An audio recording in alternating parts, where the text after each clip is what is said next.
Hello everyone, this is today's video analysis for August 30th, 2019. Today we're taking a look at the USDCAD, the US dollar versus the Canadian dollar for today's trade analysis. The title of today's video, will the USDCAD be able to break the cycle with the news? Because we have a couple of pieces of data coming up here for Canada and the US about half an hour or so from the recording of this video. GDP, RMPI, and IPPI coming out for Canada, personal spending, income, and price index, core price index for the US. And as we can see here on the dollar CAD daily time frame, the chart, the currency pair has just been kind of stuck inside this black box for a couple of weeks now. So the cycle of range bound market between the orange zone 1.333040, the yellow zone 1.327060. The question is, will the news be enough to get it out of this range bound market and see either the return of the uptrend, and that would be the return of this move right here, or will it start to see a downtrend take place where it turns around and goes back down? We don't know yet. So we'll have to probably wait until after the news before we make any significant trading decisions here on the dollar CAD. But it's important to be aware of what's happening and how we're going to handle it when it does happen. What will we do with it? So let's go ahead and zoom it in a little bit here.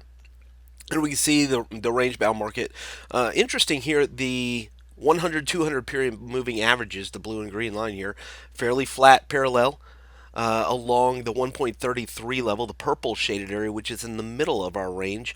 That 133 level offering a clue to resistance right now. So let's go ahead and put an arrow there. That is our current intraday resistance.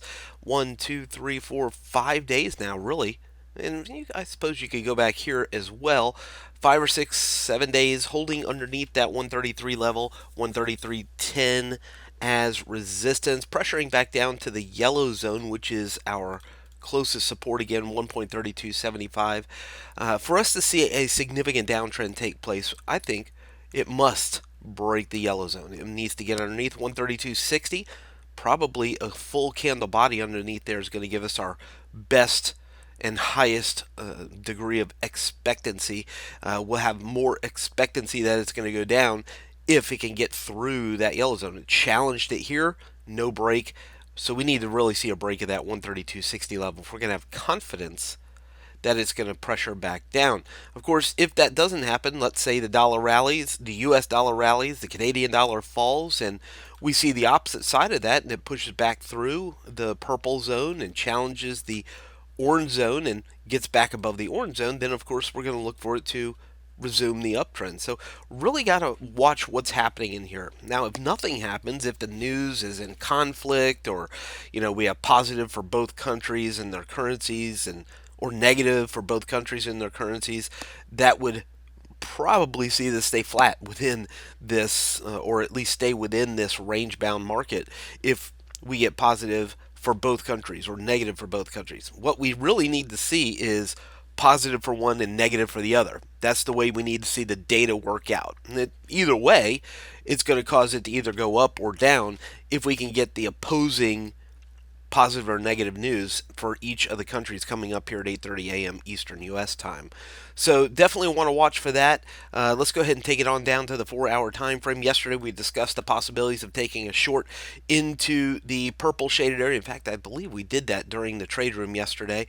But you can see stopped out at break even. It went down, saw a little bit of profit, came back up. So the trade that I took here at 133 closing at break even as the market went down and came right back up. So I'm out of that position right now. Probably won't jump back in until we get through the news and see really what's going to happen here. Will it continue to go up or will it continue to go down? Again, I think I'm going to have most confidence on a breakout underneath the yellow zone, probably on the daily time frame, but a significant bullish run, a break above the purple zone, or sorry, the orange zone would be just the opposite of that. It's going to give us more confidence in an upside move if it can get above the orange zone. I think the purple zone is not quite as confident because it's been bouncing around either side of that for the past couple of weeks. So I'm not really excited about it getting above the purple zone. I would be more excited about it getting above the orange zone for the upside move here for the dollar CAD. So